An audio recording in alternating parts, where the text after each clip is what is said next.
Welcome to the Ball at All Cost podcast. I won't tell you what just happened, but it's banter as always. Deji in the building, OC in the building, and Coach George in the building. Welcome, one and all. How are we doing? Good, bro. Good. Guys, listen, the subscribers are going up. Thank you very much. We appreciate you. Keep on doing the Lord's work. Please keep on subscribing. Sorry, I hope that's not blasphemous. Keep on subscribing. Keep on smashing the like and the notification button. And if you think that's blasphemous, leave a comment. We take all sorts in there. Guys, if you listen on the audio feed, you know what to do by now. Leave us a review and please hit that like button. All right. As is customary, as Deji says, it's time to check in with my brethren, and we'll come to you, George, in a second. Deji, how you been doing? Yeah, I've been doing well. Really delighted. I'm looking forward to tonight's show. From a kind of grassroots Echo League perspective, just to say at this juncture, the boys picked up another win, which was very, very good. And that was against Andrew's other team. And just to say that there's going to be a lot of niceties because myself and Andrew's kids do battle this weekend. So if one of us doesn't pop up on the show, I don't want anyone to even remotely think that one of us is a bad loser. Cough, cough, cough, cough. It's just a joke in advance. Not all jokes. Everything's all good, and I'm delighted to be here tonight. I didn't even know that picture was upon us, Dej. I didn't even know. It is. I kind of scribbled it once the fixtures had all come out. Like, oh, Blair on the 2nd of November. Fireworks, eh? Fireworks. Yeah. Well, I'm glad you guys got the win. I'm glad you're happy because when Deji's team doesn't win, he is miserable. And I'm glad your other team won as well. So a good weekend for you. How are you, OC? Yeah, I'm good. I'm trying to know. I don't know what happened last night. Like in my dream, I must have been abseiling down a cliff or something because I woke up this morning and my neck is in bits. Like literally, I've actually been sitting all day with this around my neck just so that I couldn't move properly in it. So yeah, I need to get that resolved quickly. But aside from that, all good. The boys got their first victory this weekend. Well done. Good for them. My boy he played him up front actually, come up trumps with 2 goals. So nice. Yeah, all smiles against my ex team actually. Yeah, so against the old team to be fair. So did he celebrate? He doesn't really celebrate, but he was smiling a lot. He did an Eze, yeah? Yeah, one of them ones. Yeah. Okay, nice. Well, I was going to say you're getting old, OC, with the old neck problems, but someone who isn't old, and I think last week or a couple of weeks ago I said our youngest ever guest. Now we've got an even younger one. Coach George, how you doing? I'm good, mate. I'm good, thank you. How are you? I'm very well, thank you. I'm very well. But to be 18 again, eh? To be 18 again, my friend. Absolutely brilliant. So, Coach George, you're going to tell us your story. We've got you down here as Coach George Academy Foundation coach and scout of a Cat 1 club and also manager of an Echo League team. Yeah. You're 18. Like, how's that happened? And what's your football journey? Tell us how you got there, please. So I was playing until 12, 13. I was a goalkeeper, bang average, not very good. Yeah. And then thankfully my little brother had a bit about him, and he started off at 4, and I went into just volunteering, coaching. I was 14 at the time, just literally just helping out, being there, getting around it. And where was this? Sorry, where was this? This was at Tigers. Yeah. Brought through his age group, took his team with my dad, did it all together, and then really fell in love with coaching. Had opportunities to go back and play, but ultimately coaching's kind of what I've really fallen in love with. I then went on a bit of a futsal journey as well. Started coaching futsal at Goal in Upminster. Probably did that for a year and a half. Started off as just kind of a youngster at about 15, just trying to get more hours in, and then ended up as kind of taking teams to national tournaments, taking teams of under 18s that were my age group and still going to nationals, like doing big things there. And then moved on last year, so the start of the 24th season, and went over to Hannekins over in Billericay and probably made the best decision for my journey. Went in there and started my own team, was given a few boys there and then pulled in 3 boys, one of which nabbed from OC himself. And then started my team there and haven't really looked back. Like, the boys have been brilliant. They're all top level in and around the pre-academy, and that's kind of where the opportunities have come from since then. Okay, so just stop there a second. You make that sound so like just normal. It's not normal. Yeah. So we see young referees. We see 14-year-old boys referee all the time. That's normal. 15, 16, 17, all the way up. We regularly have referees that are between 16 and 18. Normal. I guess Finesse have young coaches, right? Yeah. So they bring through young coaches, but they're always mentored. And sometimes they take teams themselves. So there is one coach, you may well know him actually. He's now at, I think, the club you scout for, and he's doing really well there. But I know he took OC's team actually. Not OC's team, Deji's team, when they were younger, and he brought them through. But it's not often that we see someone shoot to prominence. Yeah. And I say prominence, you're in positions of influence now, so early. So you say you caught the bug, and you also play. What was it that made you catch that bug? What was it that made you think, you know what, this is what I want to do? And how soon did you actually know that this was what you wanted to do?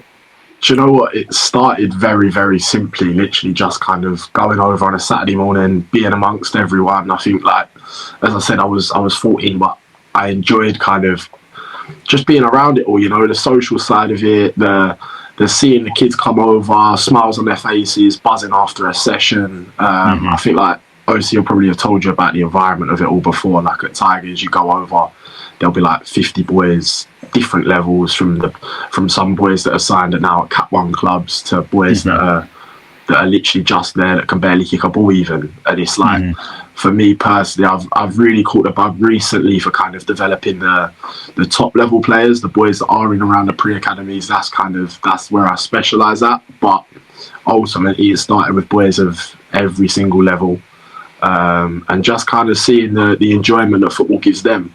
And I think that's where the bug comes from for me personally. I think for a lot of coaches as well, is just passing on the love for football, Okay, so I mean, that's brilliant. I love the fact that it's the enjoyment of the kids that kind of caught you, the smile, just seeing them happy, and then realizing that you could add value and offer something to them. And the fact that you were at Tigers are becoming more formidable. It sounds like they're really creating this atmosphere and this environment that's producing a lot of young talent and young coaches, which is great, because I hadn't heard of Tigers until really I met OC, to be honest with you. Maybe that's me being naive. So well done, Tigers, and we'll shout them out once again. But I just want to talk about that journey still. So have you done your badges? When did that happen? If you have, and when did you say, right, this is what I'm doing? Yeah, so do you know what? So to be fair, so I really started realising, I think that's the question you asked earlier, I really started realising that I wanted to do it probably when I was about 15. That was when I got into the futsal, and I was earning money out of doing it, and that was when it became a job. But the actual FA kind of courses you can't do until you're 16. Right. So it was the only course I could do was a scouting level 1 talent ID. So I'd done that straight away. And then I still remember it, night of my 16th birthday, most kids would be out partying on the sesh, and I was there Love it. smashing through an FA level 1 course. And yeah, do you know what? To this day, it's the only badge I've got. I've only got my level 1. Yeah, fair enough. But ultimately, I think for me personally, I have a lot of young coaches speak to me now and like, how's your journey, this and the other. And for me, I'll say it to anyone. I think that the hours you get on the grass will give you so much more than any course can. I think it's quite a popular thought amongst coaches at the minute, but I genuinely believe that. Like, I think the UEFAs, the FAs, they're great, but I think ultimately, unless you're coaching and you're around it, there's no point in them courses, you know. Yeah, I get it. I make you right, but it's just dawned on me. You literally did your level 1 before you could even drive a car. Had you even been in a car since before? Yeah, I drive now. Thankfully, it was something that held me back for a long time. It was taking into account the money that I was earning from a session was going straight on an Uber to and from it for a long time. I think the money I racked up in Ubers was dangerous.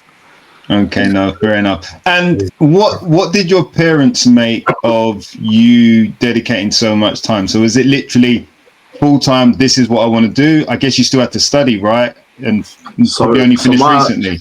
My journey was a little bit more unique. I left school at 14, funny enough. So it was very much a kind of trying to find they were very happy because for me it was like school didn't really get on with, like I just didn't get on with it. So it was one of them where they were happy as soon as I found coaching and I found what the passion that I wanted to work at, they were happy for me to kind of come out of education and go into that.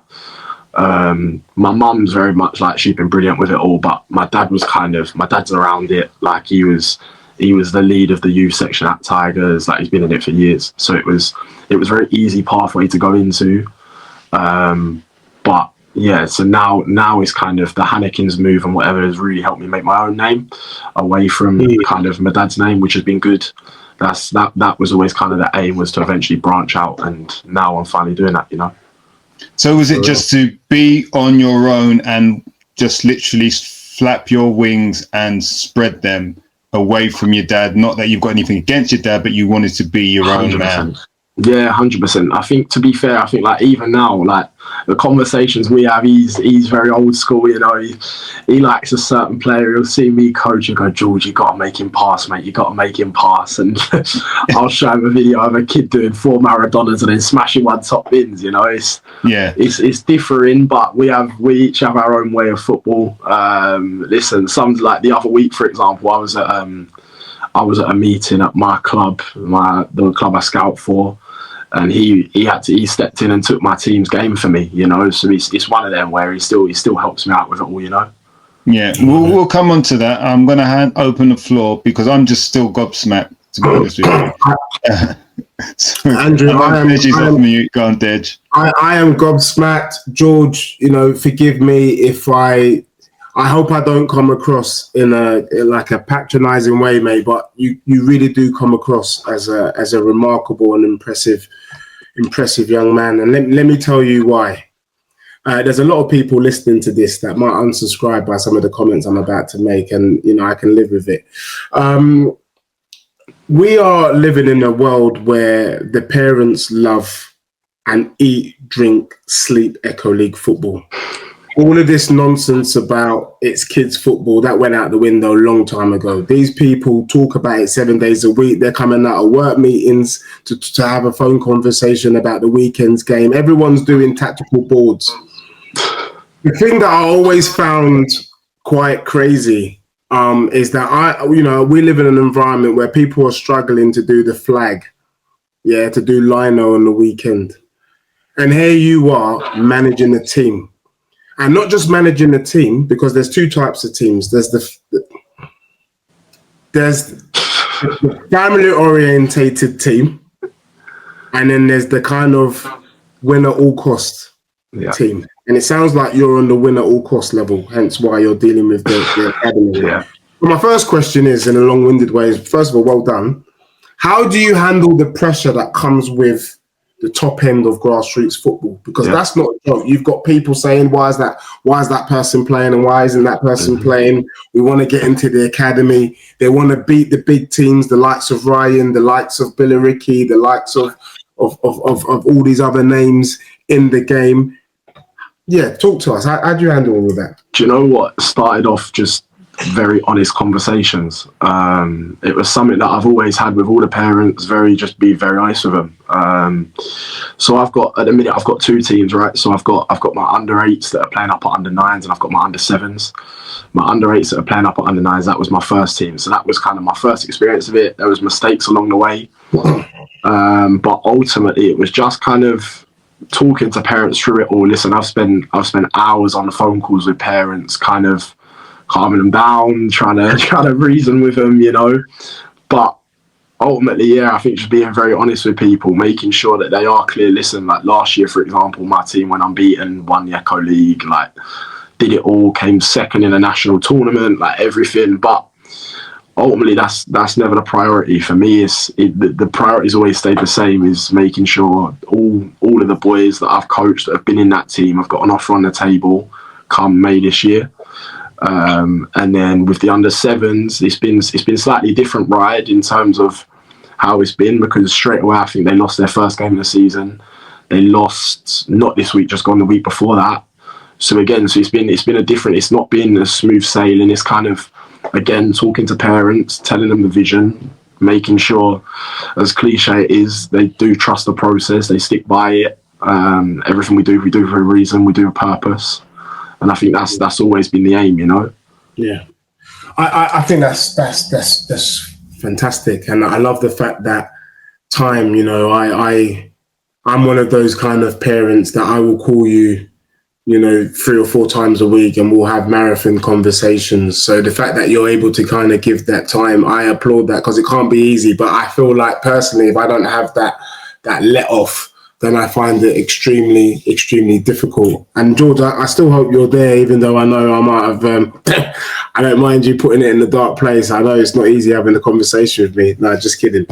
Thank you for that. And, you know, one of the things that I picked up on when you were just speaking just now is you talked about your dad being old school, you being new school.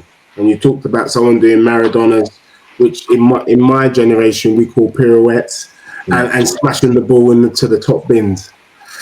I want to know, what does new school mean? Because there has been some talk that maybe the young coaches are a little bit too young.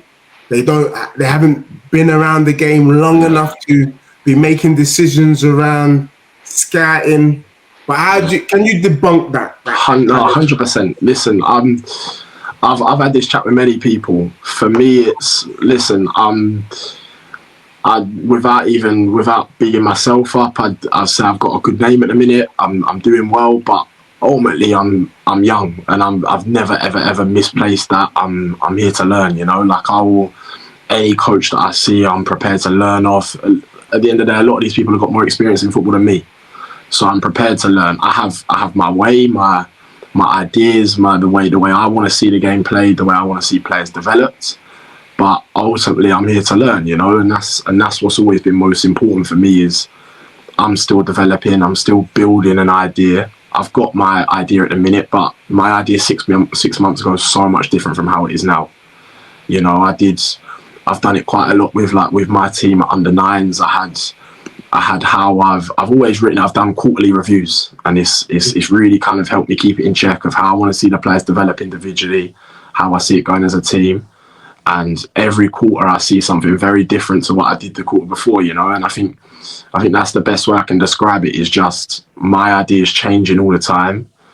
But ultimately, I'm here to develop players, and I'm here to develop myself as well. And that's the biggest way I can describe it. Awesome, respect. And I just got one more question. So I'll be honest with you, George, and part of the reason why I was excited to speak to you is because of who you are and what you've achieved. What you've achieved is by no small feat. Most people wouldn't have done what you've done. So you got to understand you're already in an elite space. My question is, and I'm just going to be honest with you, I've got a slight bugbear, and it could also be because I had vested interest. I'm struggling with the profile over technical ability debate. It's one of those crazy things. I'm not asking you to make any outlandish statements, but I just want to get to understand you and your philosophy. How do you see the game, or are you one of those ones that the academy is always right? No, far from it. Far from it. Listen, I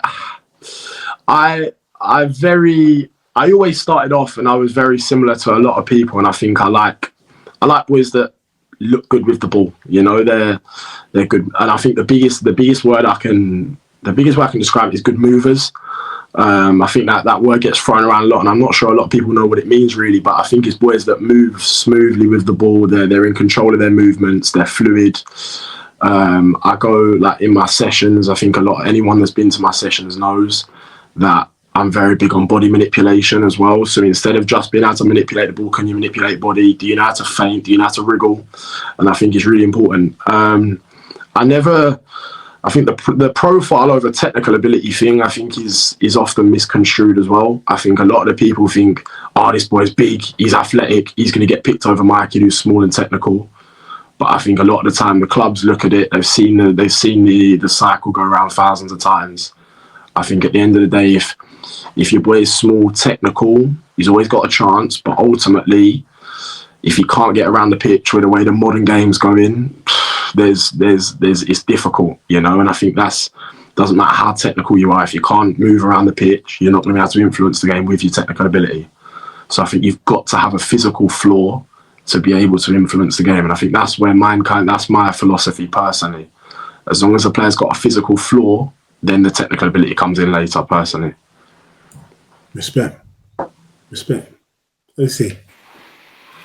Yeah, do you know what? I remember way back when. So my boy was with Tigers from under 5 when the whole herd of kids were coming over, and I remember obviously your dad's over there. We got speaking. I started getting involved, and I was speaking to the missus, and she was like, "He's like a fully grown man, isn't he? Like the conversations that you're having with him, he's like a fully grown man." And you must have been 15 at the time, perhaps. Yeah. So when you're speaking about having conversations with adults, because there might be some adults that are like, he's only a boy, he's only 18 years old, but the way that you can have that emotional intelligence, how to actually have conversations, and also have the detail and like the ideas to really show that you're developing kids, that's a trait that, like, listen, not many adults have. Well, you're an adult, yeah. But not many more like senior, more tenured people have that. So I think that's a trait that stood out from a long time. So yeah, hats off to you for that. I think what I want to do is just touch on that Tigers piece, because I remember, you can probably describe it yourself, but there were a group of kids around your age that would support the sessions. Yeah. But it was always you that was leading and pushing and putting your ideas into the group. But so my question is, just with Tigers, how much of a help do you think that's given you into your journey? And if you don't mind, are you able to just share a few words about perhaps the influence that Lisa and both Keith have put into your journey? Obviously, we lost Lisa not too long ago, but I'm sure she's influenced yourself and the whole of your family. So it'd just be good to hear a little bit about that, George. 100%. I think like Tigers to me is a big part of my journey, you know. I think, to be fair, at first when I left Tigers and moved on to Hannekins, like the relationship wasn't great, but then I think after a while work got put in, and I think the thing was for me was I didn't want it to come across as I was leaving them because they weren't enough, you know. And I think ultimately, I think that I'll always mention Tigers, because for me, I think, as you said there, that was where I first started. It was where I learned to develop the kids, ultimately, where I learned to develop bonds with kids. And I think the reason it's played such a big part in my journey, and I think you'll probably have noticed it, as you said there, there was a big group of kids my age that would help support the sessions. And I think that really pushed me on, in a sense of, as you said, it was me a lot of the time that was assisting the session and supporting it mainly. And I think that's where I kind of really learned to step up and take a bigger role. I think it showed me that it is possible, mainly. And I think it's probably given me the confidence to go into other environments. I think without that Tigers session, I don't think I'd have probably moved on anywhere near as quick as I have if at all. And I think the way they were so open to me, ultimately I was 15, I shouldn't have been an assistant manager. I shouldn't have been so involved that I was taking games at 16 on my own. I shouldn't have been allowed to do that. But they let me, and they put a trust in me to go ahead and do that, you know. So I think I'll always be grateful to them for that platform that they put me on, and the platform that they put all the kids on, you know. Yeah. I think obviously the show is about grassroots football and interfacing with the academy level as well. But yeah, whilst I don't want to make it such a focus on Tigers, I think that there's some real key players within the game that are really helping to just push the sport ahead. And I think just want to shout those guys out over there, because they provided opportunities not only for yourself but for me and for many kids as well. So it's always good to sort of go back to your roots and just acknowledge the work that they put in. What I wanted to ask, George, so in this foundation age, you've got boys that are as young as 5, 6, 7. I want to just ask your opinion about what does that look like now. So let's say from under 7 through to under 8. What are some of the questions and the anxieties that you feel within that space, and what advice could you give to parents that have got boys and girls that want to progress, perhaps get an offer in under 8s? Yeah. What advice could you give to these parents in this particular phase? I think first of all, I think I'm very lucky. I don't look at it from a point of view. I don't have any skin in the game. You know, I don't have a kid myself. I haven't got to look at it like that. You know, I don't have that tie to it. So I think for me, very, very simply, as easy it is for me to say in my position, I'm always careful with it because I think I am in a privileged position. You know, but the one thing I say is just, it's the message I've given to my parents all year is you hold the keys to your child. And I think that's the biggest thing I'll always say. When a lot of these clubs, they will come to you, they do expect you to kind of pander to them. But ultimately, you hold the keys. You know, you're in control. If you sit there and go, this club's not right, they're not right. Move on. You know, don't be afraid to take the risk. Don't be afraid to take the jump. If you sit there and just because the badge might be bigger doesn't mean that that's the club for your kid. You know, go to the place your kid's loved. I think that's the message I'll always remain kind of consistent on. When you sign at under 9s, you're there at under 10s. There's potential for you to go all the way to first team there, which is 9-10 years away. You've got to be in an environment where your kid's loved. You know, there's no point in going into a club where they're 15th to 20th in the group and they're not really loved, they're not respected, you know, they're just a part player. You know, I think that's is so important. Yeah, I like that answer, because you've got to face it. You've got kids that are coming into the game literally first season, maybe the year 1 or 2, 7 years old, and then before you know it, you've got scouts around, and then maybe your local team, West Ham or Tottenham, come over. And then parents are like, oh my gosh, I didn't know about this. And then 100%.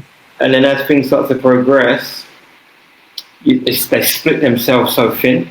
Yeah. And I think if parents could take a message from that, like go to where you're celebrated, because there will be a place that, well, if you're fortunate enough, there will be a place that your kid can go and train with and get the right coaching and have the great experiences. But when you're out in the car every single night and you're going here, you're going there, you're going everywhere, it sort of takes away from that experience, but takes away from the kid's development. So you just want to the big thing I kind of say as well, I think the novelty wears off after a while. I think, as you said there, like, it's a great experience to, like, I know, for example, to highlight one, like, I know Spurs do it loads where kids get to play at the training ground and things like that, right?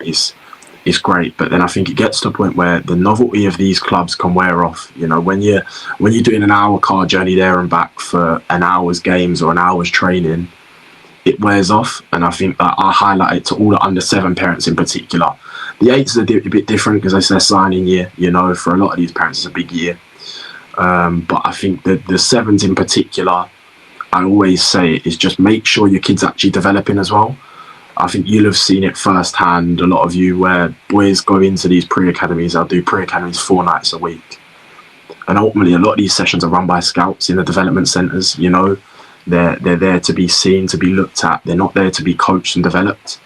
And I think it gets to then, let's say they go in at September, it gets to kind of March, April time, and they're like, well, why is my kid not kicked on? And reality is your kid's actually not training. He's just playing games 4 nights a week. Sorry, George, just repeat that line again. Kids are there to be seen and looked at and not be coached. I think that's very important. Sorry, I just want you to reiterate 100%. That. 100%. And sorry, continue to explain why they haven't kicked on. Sorry. Yeah, I think a lot of these kids, they go into, like, listen, particularly in the regional development centres, they go into these places and listen, they are coaches there, but the message to these coaches a lot of the time is, don't overdevelop them, because a lot of the clubs don't want to develop a kid to then eventually sign at another club. You know, that's first of all.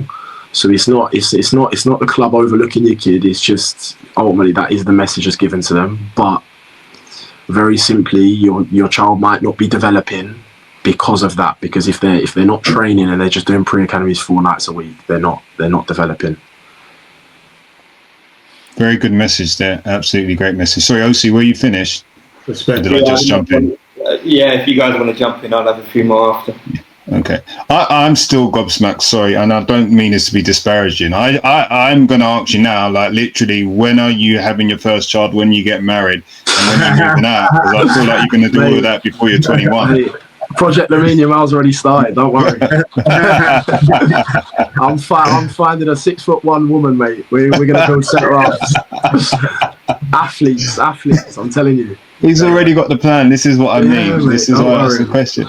Literally. So, honestly, I had to answer that question because OC touched on it, and I was going to say it myself. If you had a little bit more weathered face, a full-on beard, right, the way you speak and the experience you have no right to have this experience and speak so confidently and clearly and knowledgeably about this subject matter. I'm sorry, you don't. Like, literally, the way you speak, it's like you've been in it for years. I know you've been around it.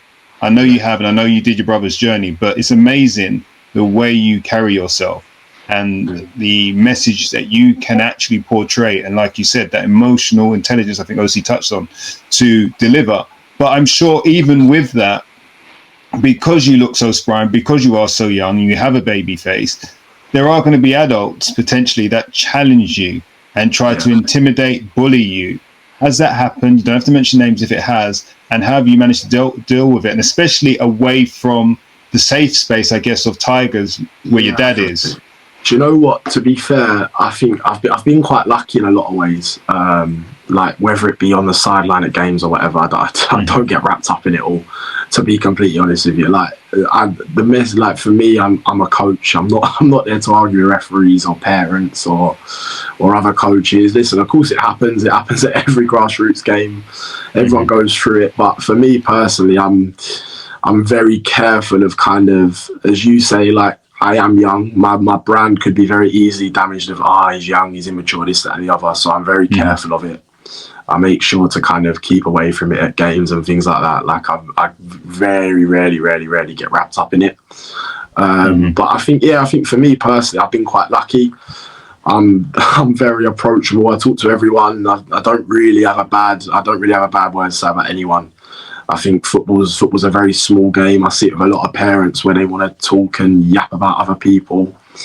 That's what we do. That's our job. It always comes. No, it's a podcast. It's all right. It's allowed. Yeah.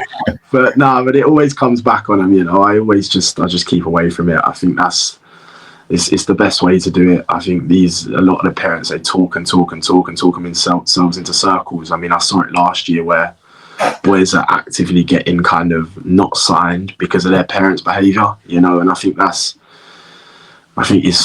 lot of people get too wrapped up in the grassroots game. It's enjoyment most importantly, and I think that's what a lot of people need to remember. Can I pick you up on that? Parents and kids not getting signed. Those who know me, those who don't know, I'm about to put my hand up, and this podcast also acts as a moment of a confession. I think I've developed a little bit of a reputation on the sideline for friendly banter. Some people can take it, the majority can't take it, but I'm here for the banter because people call it kids football and then they're sending league tables. Do you know what I mean? So is it kids football or are you really wrapped up into it? You've already created a league. Anyway, I give the energy that it's given to me. Yeah. What type of behaviour would be such that you would deem it, or the academies or anyone around in and around the system would deem it that it's so frustrating, it's so annoying that you're not going to give a kid a chance? Because ultimately, the kid is not responsible for their parents. 100%. I'm hearing that definitely. Yeah. I think the thing is, right, is like, and the way I always put it when this conversation comes up is there's so many boys, right? Like there's so many boys that are trying to get signed at under 9, sorry. And it's a case of, I think, when you get to the boys that are on the cusp of Cat 3 academies, and when you get to that cusp, I think the margin between Cat 3 academies and top grassroots is so small, right? I think it's so small, to the point where every week now we're seeing grassroots clubs go into Cat 3s and get results against them, you know? Yeah.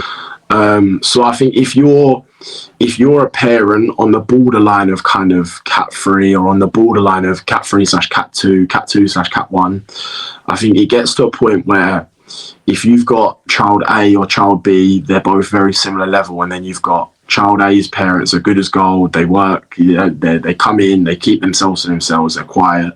But then you've got child B's parents who want to go around yapping, talking about, oh, my kid's doing this, your kid's not doing that. Naturally, I think the clubs are always going to pick child A, you know. And I think that's the thing. I think, listen, there's never going to be a thing where kind of a parent will completely ruin it for a kid. But I think ultimately, I think the margins are so small that is a way of separating. If it gets to a point where, oh, these two are really close, but child B's parents are doing this, that, and the other around the clubs, and they're making up stories, or they're doing this, they're doing that, then there's always going to be one that kind of gets picked, you know? Yeah, fair. That's fair. Thank you. So, geez, I mean, good point there, Dej. I just wanted to strip it back a little bit, George, because I think we jumped ahead because obviously you went to Hannekins. Yeah. Why Hannekins? And I asked the question because I know Hannekins are a massive part of this ecosystem for Echo League football. I'm aware that probably at least 2 seasons ago, the under 9s were filled with under 8 Cat 1 boys. Yeah. And they performed extremely well. So is that a model that Hannekins do that you felt you needed to go to? Is it the club itself that made you go there? So I think, first of all, I think there's a big misconception around Hannekins, first of all, and I think like the big feeder into Hannekins and the reason why they have so much success is first kicks. That's the big one. It's the feeder into Hannekins. It's why they got so much success. Like, that is it. There's so many boys that come through that setup from ages 3 to 5, and I think they do feed into Hannekins teams, and they do ultimately become Hannekins. But first kicks is the pathway into that. Mm-hmm. I think for me, I was quite lucky. I kind of got headhunted into Hannekins. I was very fortunate that my network clicked in with the right people, and then got offered the chance to take a team there by one of the children's dads, which was quite lucky. And then from there on, it was kind of just stepping stones. And eventually, like towards the back end of last year, I ended up coaching 3 nights a week at Hannekins, you know. Mm-hmm.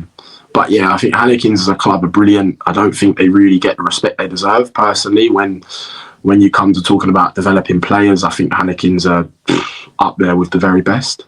Like, in terms of, not just in terms of Essex, I think they get the respect in Essex, I think. But when it comes to you talking about London teams, I think Hannekins are genuinely up there. I think considering the demographic in particular, I think Essex kids aren't always given the same respect that you might get from a London side, or the intensity of the hunger. It's not kind of deemed the same, but Hannekins year on year match it more than well. And I think genuinely, I think when it comes to developing players, it was very, the message that they give and their philosophy as such is very similar with mine. Very, very similar in the sense of it's all about staying on the ball. It's all about developing the individual. Doesn't really become about the team until under 10s, 11s, 12s. And even then, it's still about developing the individual within the team. And I think genuinely, I think it's so important that kind of, for me personally, alongside a club like Tigers, I think they deserve the respect as well. Shout out to Hannekins. Listen, I've only known Hannekins to produce good teams with good players. So definitely the under 9s team, so that Tigers team that played up that year, they were amazing. To be fair, that was at my little brother's age group, and I remember coaching against them at under 7s, and it was like a myth trying to coach against them. Not mate, they were a different level, you know. And I think that was, to be fair, I remember playing against Hannekins as a kid, and they were terrible. So then when my little brothers had a friendly against them, I'm thinking, yeah, this will be comfortable today. Go over there, got absolutely played off the park. They were good. Yeah. So I think it's a very special mention to first kicks that feed into them, and I think they're a big part of the success of the club, you know. Shout out to first kicks as well. So along with that, then that success, still a young man, you're still probably a kid at this point, technically. You then decide to, I guess, set up on your own coaching, and you got headhunted or got a job at an academy. How did that all come about? Let's talk about that. So again, I go back to it, but like networking is so important. I remember at 16 messaging like coaches and scouts and whatever, and going like, what's your biggest advice? And they'd always tell me networking, right? And I'd always tell them, such a boring answer, because it's not an overnight thing. You can't just network, you know. You've got to build relationships and spend time at it. And I can honestly say it's if someone asked me now, what advice can you give me? I'm 16, I'm starting out, I'd say network. Like it's the biggest thing, you know. And I genuinely think it's so important. I mean, like, even down to, as I said, I got headhunted for the Hannekins role. I got headhunted for the academy role. Like this all kind of fallen to me very gratefully, but it's all fallen to me because of the network I've built, you know. Mm-hmm. That's amazing. Quick one on that though, George, because you've actually been at 2 pro clubs, haven't you? It's not. Where are you currently? Spurs currently. And you were where were you previously? At West Ham before that. Right. Okay. So you've managed to build up quite a catalogue in such a short space of time. So yeah, definitely. I think. Sorry, Andrew. Just wanted to jump in there quickly. I think just the trajectory that you've had. Obviously, you're doing something right, because you've gone from West Ham through to Tottenham. Obviously, based on the work that you've produced. So, I just want to understand a little bit more about like what you do away from the fit to develop as well. Because if I remember correctly, there's something on Twitter. There's like a coaches group, and you've got coaches from like Italy, Spain, all over the world. Yeah, mate. And literally, like the chat, it never stops. And you've got George in there dropping insights from like games in like the USA, like literally. So yeah, mate. Understand a bit more about your appetite for football, because like it's really, really strong. Yeah. So to be fair, so that's actually where it all started. Really was actually Twitter. It started on there. I started off, I was doing analysis pieces. I was like 15. I'd stay up till like stupid o'clock in the morning watching the Argentinian second division or so. Like I just loved football, you know, and whether it be tactical, individual, whatever. And I just started building a catalogue and just posting it on there very freely. And then it even got to a point, to be fair, I was very lucky to do work experience down at Leyton Orient with their under-18s analysis department. Like that was a brilliant experience for me. Wow. Yeah, I think it all started from Twitter, you know. It was one of I think that was going back to kind of your earlier question of where did you get the bug for it. That was a real big part in it. Like the community on there, again, I think obviously it's people from all over, it's different styles, it's people on there that are in the game, people that aren't in the game. I remember like a couple of years ago I posted a post-analysis piece on I can't remember who it was. I think it was the Ajax manager at the time, and I had Rene Maric like it, comment on it, and he's an assistant manager, like he's top professional, you know. So I think that the Twitter game's massive, and I can honestly say any coach, any scout that wants to get into it, it's a great place to learn, it's a great place to be, it's a great place to get skin in the game.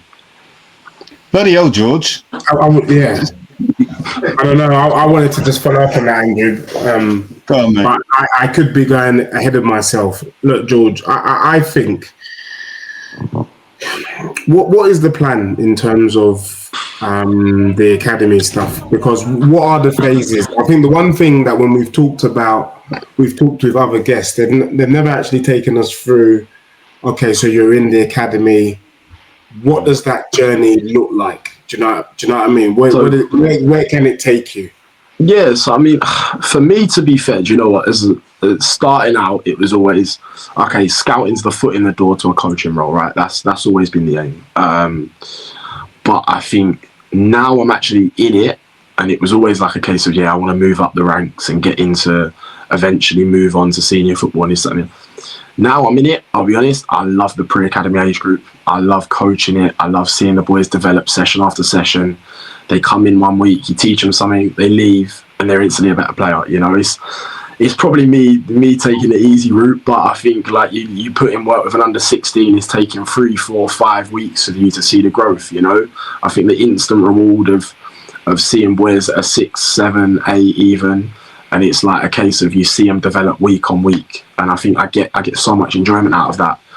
I think the end goal will be to kind of, I think eventually I will probably step out the academy scene completely. I think as of right now, I don't have a business. It's just me. It's just me. Like, that is it.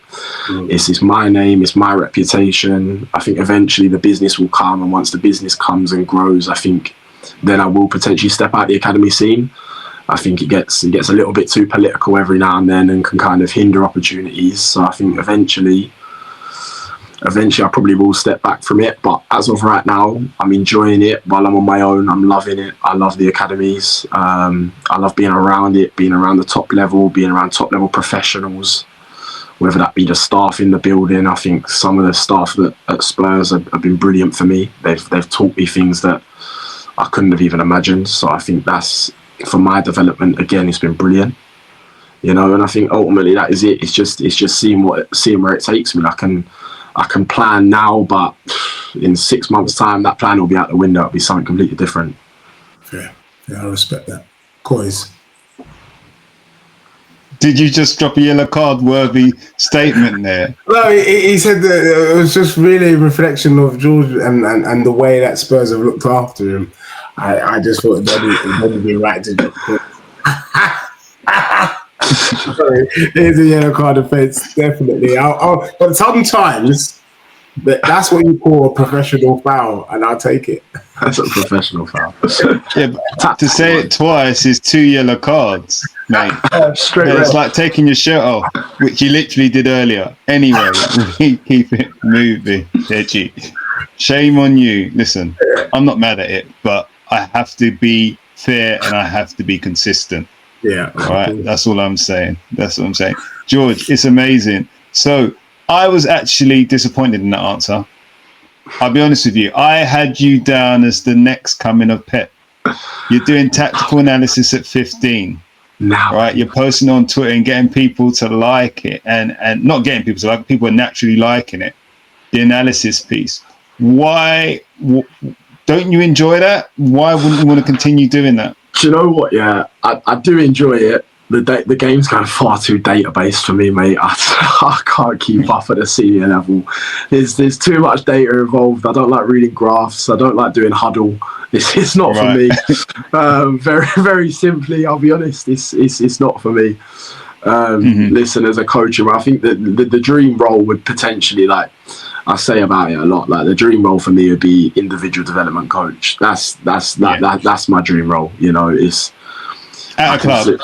Yeah, at a club probably. Like Justin Cochran. Yeah, exactly that, mate. That'd be the dream role, you know, working either alongside the first team or in the academy. Either I'm not fussy, but ultimately the individual development role, that's my kind of bread and butter. You know, that's what I wanna achieve, and when I do that, yeah. So where did that come from? Because you touched on the fact that you weren't the greatest player. Mm. Your level 1 doesn't teach you how to coach technique. You've watched football. Yeah. Can you execute the 10 skill combos that I saw on your Instagram page when I skimmed through it earlier? Yeah, mate. Like, where did that? You can now, yeah. Yeah. But do you know what though? To be fair, that's actually where the love for it came from. I was never taught it as a kid, and right. I think that's genuinely, I think, where the love comes from. I look at it and go, like, me as a player personally, I was a goalkeeper, but the technical side of my game was completely ignored. You know, it was never taught to me. It was never something that was of interest to the coaches that I was around and that developed me. So I think for me personally now, it's a case of, well, I don't want any other kid to go without that. You know, I think it's the foundation for success in the game. You need to be like, mate, I've got goalkeepers that can do 4 step overs and Maradonas and Cruyff turns. They can all do it now. You know, every position on the pitch needs to be able to do it. And I think it's so important that nobody, like, my aim personally is that nobody gets that side of their game neglected, you know. It started, to be fair, when I started, I did 1-1-1 probably for 3 months and hated it. I hated 1-to-1s. But now I'm doing them regularly. I love them. Like, I love working with the top level, finding the smallest of details and straightening it out and seeing the biggest growth. You know, I speak about it a lot. Any boy or girl that comes to my session knows that, like, I speak about the 1% a lot. I think those 1% rack up so quickly, particularly when you're 7, when you're 8, you know. And I think that's the thing for me, is just making sure that no kid goes without that technical foundation. And do you, I'm sure you do, teach how and when to use those skills? Because too many coaches have loads of cones and pirouette, Maradona, as Dave said, step over, fall over. The Dave Brickle classic, mate. Yeah, it is the Dave Brickle fall over. I've heard that one a few too many times. Yeah, I bet you have. Good old Dave. I don't know if you got it from Roger, but to be fair, it is a phrase which makes sense to a degree. But 100%. My thing is, get that arm out, when to do that turn, how to do that turn, etc., etc. How important is that? And then I've got a follow-up question. I know he's taken himself off mute, so I'll let him jump back in. But how important is that with your 1%? Yeah, I think it's massive. Do you know what? I've just got back in from 1-to-1s tonight, and I think the message that I said tonight. So I had an under-7 boy who's of a good level, and I had an under-15 boy who's signed at a Cat 1 club. And the message to them both was, you have to see pictures in the 1-to-1s. Like, ultimately, yes, I can put you through all the drills in the world, but if you're not seeing the game relevance and how can I transfer this on a Sunday or a Saturday, whenever it may be, there's no point in a 1-to-1. No point. You've got to be able to see it. Like tonight, for example, we did a lot of work on back to pressure work. Can you wriggle out? Can you face up? That was the question, and then it was breaking it down for the under-7 boy and going, look, okay, so in a game, if the defender's behind you, this is how you can wriggle, this is how you can face up, this is how you can then turn it. And I think that's now on a Sunday, he now knows that, okay, I've got a player behind me, I can use what I did in my 1-to-1 on Monday night with George, you know? And I think that's so important, just making sure that they can actually see the picture of it. Yeah, no, that's brilliant. So I've got a question I've never asked before in this, and I'm going to start asking it when I get the likes of yourselves on scouts. So we talk about the four corner model or the 4 pillars a lot. With that physical, technical, tactical, psychological, and social components, do you have an idea? And I'd like to pose this to you because, as I said, you're the young Pep, whether you like it or not. Is there a percentage you can put on those pillars for I don't know, if you want to use where you are, foundation, so an under-9 signing, what percentage of those values do you think a top under-9 boy needs to have? And is there anything else they need to have within that? Now, I'm testing you because you dropped out of school 14, you said. So I don't know where your maths is at, but I'm sure you'll be able to do it. 100% in all of them. No, I'm joking. It's so difficult. I know. But I want your philosophy. There is no right or wrong. So what, we split out by between the four corners, yeah? Before the four corners, or is there anything else that you think should be in there?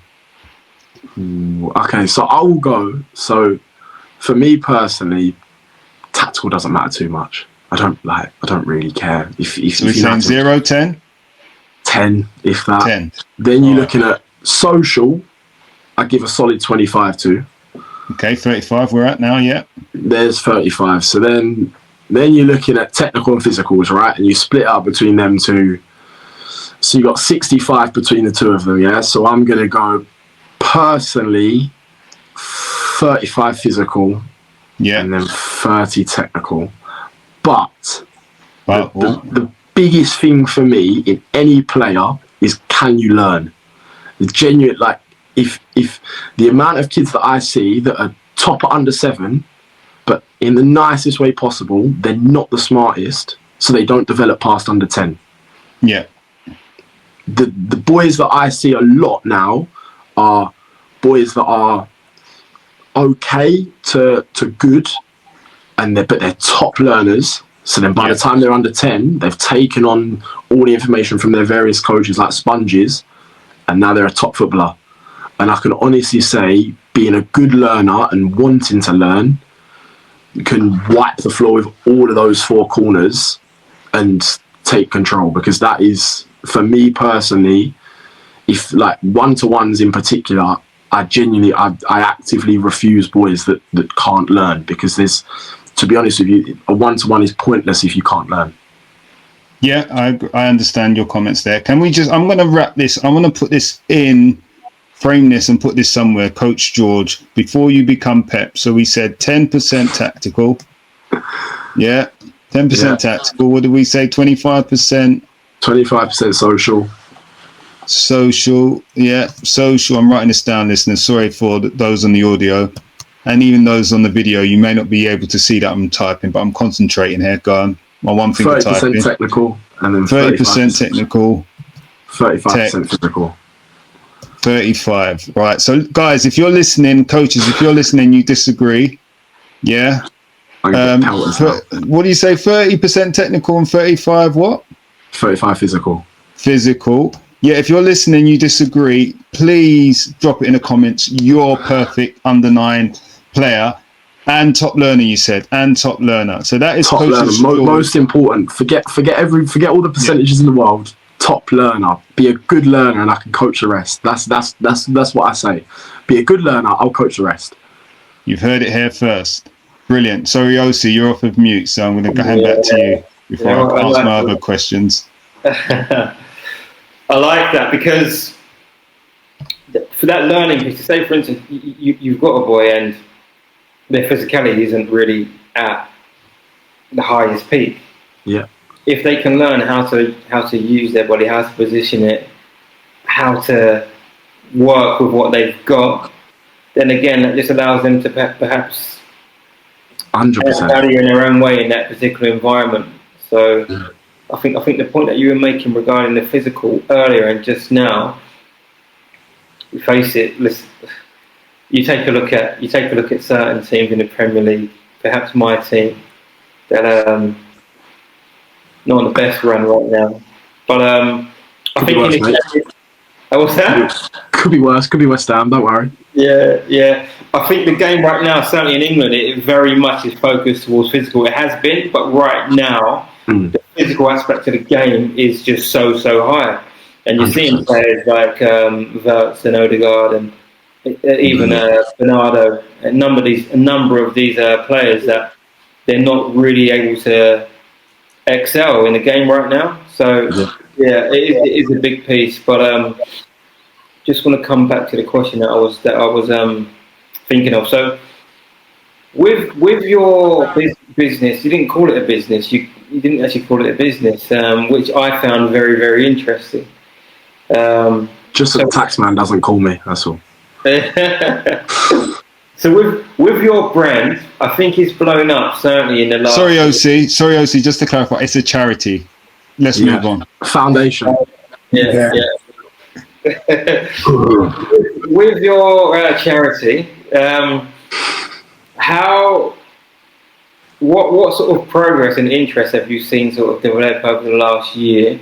And I suppose with your focuses, how have you got parents to really buy into what you're doing? And how have you seen the kids develop as well? I think I've chucked a few in. Yeah, I think for me, like the way I describe, I don't really ever kind of sell my brand to anyone. It's very simple. If as cliche as it is, again, like my results speak for himself at the minute. Where I'm at, I've got multiple boys in pre-academies. I think after this summer, hopefully, fingers crossed, it should be even more so, because that's when the 8s sign and that's where my client base is at mainly.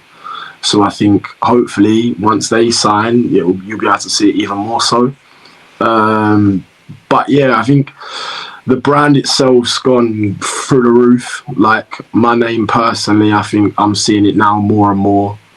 Is like I'm getting more and more clients to the point where now it's kind of on a waiting list. Like I recently released an under 6 session on a Thursday night, filled up within 3 days, and now it's like now I'm having multiple inquiries about it, and I'm having to tell them, listen, like I unfortunately haven't got a session with you, which is a shame because I want to be able to fit everyone in, you know. But unfortunately, it's something I think my personal thing is I keep my session very small. No session of mine will ever have more than 8 players, ever. You'll never see me coaching more than 8 players at a time. And I think that's why my brand in particular is probably me. I think it's that exclusivity of it. I think a lot of the time when coaches ram their sessions out with whoever wants to come in, it then loses or can we try and get into this session and things like that, you know. If parents can easily access it, they don't want it as much, you know. Whereas mine, I keep very small. It's at 8 players maximum. Whether that be a weekly group, that might be that, and then that can be on the flip side, that can be a big half-term one that I'm doing at the minute. And even still, then it's like all my groups are kept small just to maximise detail, maximise touches on the ball. And I think that's the big thing for me is I'm a details coach. That's how I describe myself. You come to me, you're going to get the smallest of details, the tiniest thing, whether it be how your arms position when you're protecting the ball, it might be how your hips positioned. Can you just angle it this way slightly when you're wrapping the ball in to get more spin on it? Like it's the tiniest of details, and that's what I'm always focused on. And for me personally, if I've got a group of 12, I can't do that, you know? So I respect that. Yeah, I do respect that a lot, because you've got a lot of coaches and everyone's got to put food on the table, but they're just charging extortionate prices and just like chucking 20 kids in a session, and it sacrifices too much quality and care, I would say. 100%. So I think the approach we've gone with is certainly one that I subscribe to. We may well speak after. I might need to get my boys to come and see you. We've been speaking for a while about that. I will get that organised. So to me, obviously we know each other, but learning more on the call, it just sounds to me that like you really at heart want to coach kids. You really want to get the detail into them, and ultimately you would like to see them progress through the system. If I'm reading that correctly, with your charity, with your brand.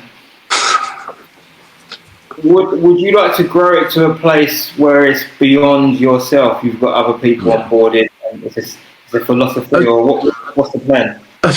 Eventually, yes. I think financially, of course. I think financially, eventually, you have to. You know, it's got to go beyond me. But my thing is, at the minute, like it was something that I wanted to do. I said it to myself at the start of this year. Yeah, by May, I'm going to have another coach in this, that, and the other. It's quality control a lot of the time. I think, as I said earlier, again, I'm a details coach. I want I want the maximum technical detail that I can give. That's my aim. So for me to bring on another coach, I need to make sure that they're top as well. But then to bring on a top coach is a case of, well, the chances are they're going to have their own brand. So it's difficult to find the balance, you know, but I think for me personally, it's just a case of taking my time with it. I don't need to rush.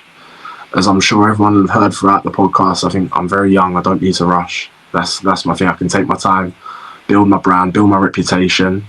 And then eventually when the time comes, we can add into it. We can add more people in, add more sessions in, and then we can accommodate more, you know? Makes sense.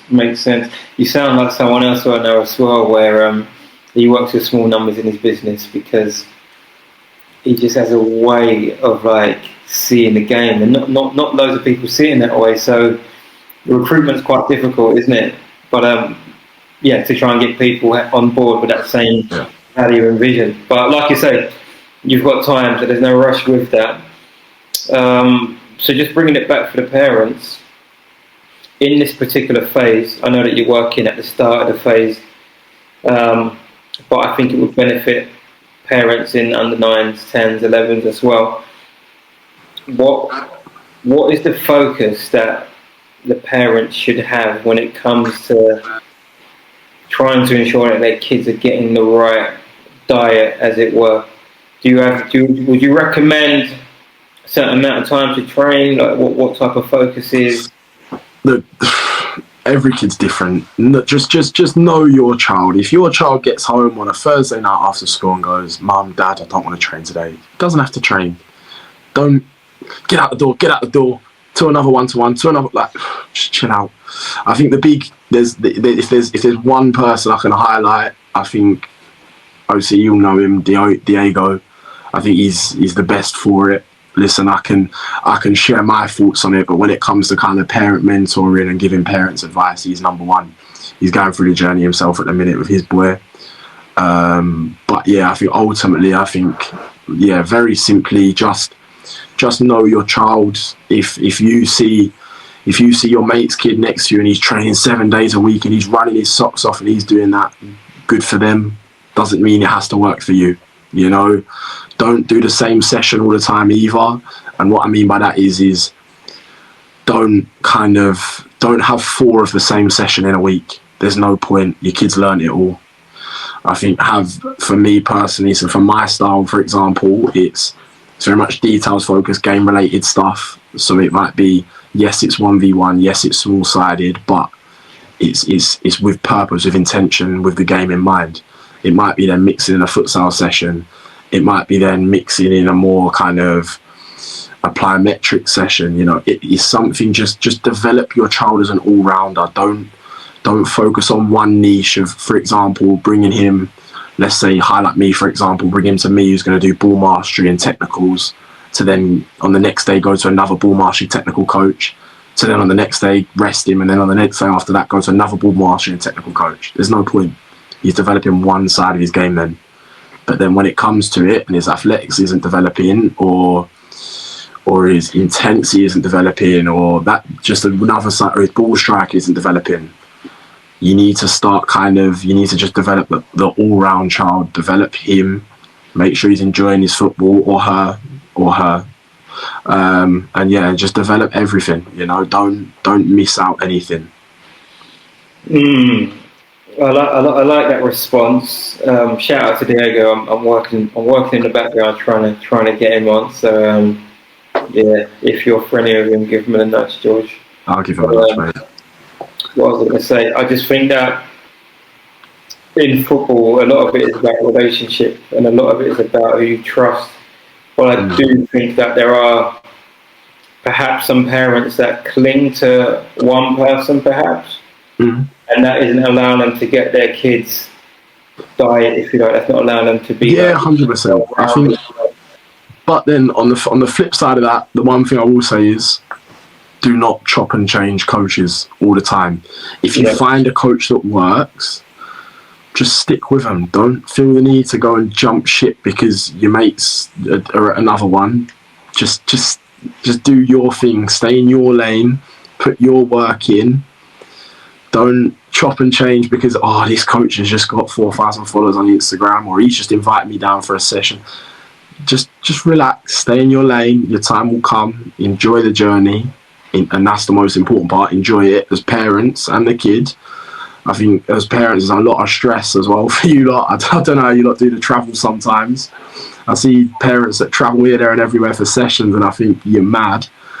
But ultimately, as long as it works for your child, it's all you can ask for. You know, just don't feel the need to do what everybody else is doing. It doesn't always work. You know. No, I hear you on that. Yeah, thanks for your response, George. I'll hand back to yourself, Andrew. Sorry, every time you speak so profoundly, so knowledgeably, I'm just spun. My head is just spun. Let's focus on George the man for a second. Where do you think your profoundness, your maturity comes from? From a lot of the time, it's being younger in older situations, I think. And I think that's the big thing. I've always had to kind of, I think, again, I said it earlier, but because of my age, a lot of people can go, he's just young, he's just this. He's a top young coach. I get that a lot. I think that's a myth that's been debunked. And this is the thing, for me personally, I don't want to be a top young coach. I want to be a top coach. You know, I don't want to be the young thing. Kind of puts me in a bracket of like the way I highlight it is like, for example, it's like if you're talking about Lamine Yamal, you don't say he's a top young player anymore. You say he's a top player now. You know, and that's the aim for me. Is like I want to be. I'm in and around. I'm in a high responsibility job. Effectively, like that is a lot of responsibility. I'm taking care of people's children. I'm potentially putting them in a positive position for their future. You know, and I can't afford to be young. I can't afford to be immature about it. I've got to take it as seriously as it is, and it is a very, very serious role. You know, a lot of people put a lot of trust in me where their children's development's concerned, and not just in football, socially as well. I think, as we said earlier, that social corner, a lot of that comes from your coach. If I sit there and kind of and act like a kid around the kids, they're not developing. You know, it's one of them. I have to make sure that. And the big thing, I'm very lucky. I think where I am younger, a lot of the kids do gravitate towards me because they don't see me like a dad. A lot of the time, they see me like a big brother. You know, so it's one of them where they are more comfortable around me naturally. So in like anyone that comes to my sessions, they will see me laughing, joking with the kids, and I think that positivity a lot of the time brings out the best in them as well. But then there's also times where you'll see me get serious with them. You know, they do need that on the flip side, and I think that's the best thing I can probably say. If I had to sell my brand in one way, it would be that, in the sense that we can do the laughing and joking, we can do the having fun with the kids, but ultimately, when push comes to shove, it is about their development and doing what's best for them. And if that's one week the kids fly in, we'll be positive, we'll have fun, we'll enjoy it. But then if the next week the kid needs a little bit more kind of, come on, let's work, let's do this, let's do that, where I'm happy to get down to their level, talk to them, and then we get working, you know? Brilliant. I was just so focused, I forgot my other question, but I think what I'm hearing is just brilliant, because I think what you've said is just like if you were a scholar, right?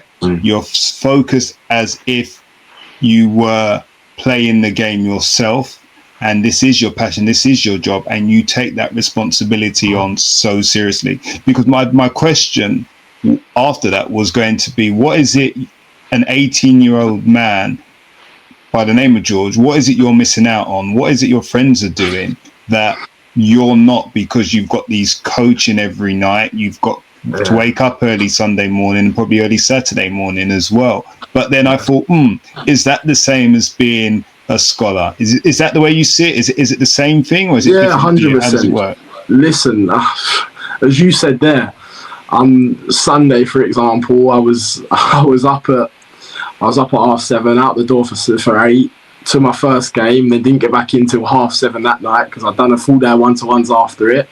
The Saturday before was a 2-hour journey to and from Brentford, which is an absolute mission. It is. But it kind of it rules out the going out getting smashed and partying on the weekend. You know, it does rule that out. But also, I wouldn't swap it. I have this chat with the family a lot of the time, and they're like, "George, come on, you need to go out, enjoy your youth, this, that, and the other." And for me, I'm in a very different circumstance to a lot of 18-year-olds. You know, yeah. It's like they say, "Oh, you don't live a normal social life," and I think my argument is always, I don't live a normal life for a lot of 18-year-olds. You know, I work. It's unsocial hours, but I love it. Wouldn't swap it. Enjoy it. You know. And that's it, very simply. I'm enjoying the journey, can't complain at all. And just see where it takes me, you know. Brilliant. I hope you in the summer take some time out. I know one-to-ones don't stop. I know small-sided sessions don't stop, but you do need to take some time out to enjoy. Because I feel like, anyway, we always say that the guests that we've enjoyed, we're always going to invite them back in and see how they've grown, see how, if they've achieved some of their dreams. And if we get you back on in 6 months' time, I think you're the reverse Benjamin Button. I think the rate you're going, when I get you back on, you'll be a granddad. Like, you would have done so much in that time. I hope not. No, I hope not. The way these parents stress me out, mate. I'll have wrinkles and grey hairs by the time 6 months' time, I'm telling you. No, I hope not. Listen, keep doing what you're doing. I think you're having fun. You're enjoying it. The kids are enjoying you. You're achieving success. They're achieving success and growth, and they're enjoying it. And you're making it fun, as well as making it detailed enough for them to learn and improve. So I think it's amazing what you're doing, and we will invite you back on because you've had probably a full day of it. We're gonna wrap up here, but one of the questions we always ask actually, I'm not going to do that yet. I'm going to ask you, how do people find you on your socials? You mentioned Twitter. Do you still use Twitter, aka X? I know you're on Instagram. Parents, do not talk to me on Twitter. Leave me alone on Twitter. Okay. Twitter's we my won't mention your Twitter. Leave me alone. Instagram _Coach George. That's it. That's the brand. George. That's the place to find me. Okay, cool. You're not on TikTok? Nah, not yet. TikTok ain't for me, mate. TikTok's not for you. So we do X and we do Instagram, but leave him alone on X. It's just Instagram _Coach George. And do you advertise your sessions, or is it message you on? Yeah, okay. When sessions are advertised. Message me, anything, either or. We can do both. You know, whatever you want, we can do. Brilliant. So this is our final question that we ask each of our guests. So this is a regular one. If you could invite, and before I actually answer this question, you've got to help us with the answer. So if you haven't heard our show before, this is what we're doing. If you could invite one guest on our show, who would it be? But before you answer that question, you have to help us get them on. So, okay. Yeah, all right. I've got you. Yeah. Do you want me to name him? Yeah. If you think they're going to get on and they won't be peed off with you naming them, yeah. Nah, he'll get on. Will at Goal Getters. Will at Go Getters, yeah. Will at Go Getters, you heard it here first. He's coming on. Yeah. Get him on. Brilliant. He'll be on. Mate. Anything for the Insta, he'll be on. All right, brilliant. So we will speak to you backstage and we'll get those details and you'll hook it up for us. Listen, George, it's been brilliant. It's been so refreshing. I'm sorry I've gone on about your age, because you know what, I shouldn't have, but you've literally blown me away. OC said you were young. I didn't realize how young. So he just said young coach, and I was like, okay, cool. But I mean, I've got kids older than you, or a child older than you. So I've got a lot of nieces and nephews older than you. And I mentioned that just because the way, as I've touched on so many times, and I think it's very important. And the reason I'm touching on it is because there are not a lot of young people like yourself, right, that carry themselves in this way. And I think it's important. And I think you are actually a leader of tomorrow. You are an example, and you're a young man who is doing his thing. And for that, we should hold you in high regard and just keep doing what you're doing. Yeah, that's what I say. Keep doing what you're doing. And when you blow up even further, when your charity turns into an enterprise, please don't forget us. Make sure you come back on. When the tax man can't knock, I'll remember who did me the favour. Perfect. Appreciate you. Listen, this has been Coach George, a young man doing his thing, a coach, scout doing his thing, and he's rather good at it. So guys, go and check him out. And whilst you're doing so, leave a like, follow him, and all of that good stuff. And before you go, you've made it to 1 hour, 20 minutes or so. Smash that like button, hit the notification. Please subscribe. Please leave a comment. Listen, George has told you his percentages to his pillars for his academy player. What is yours? Don't fight him. Just put yours down. There's no wrong or right, guys. Listen, he's been Coach George. We've been Ball at All Costs, and we are out.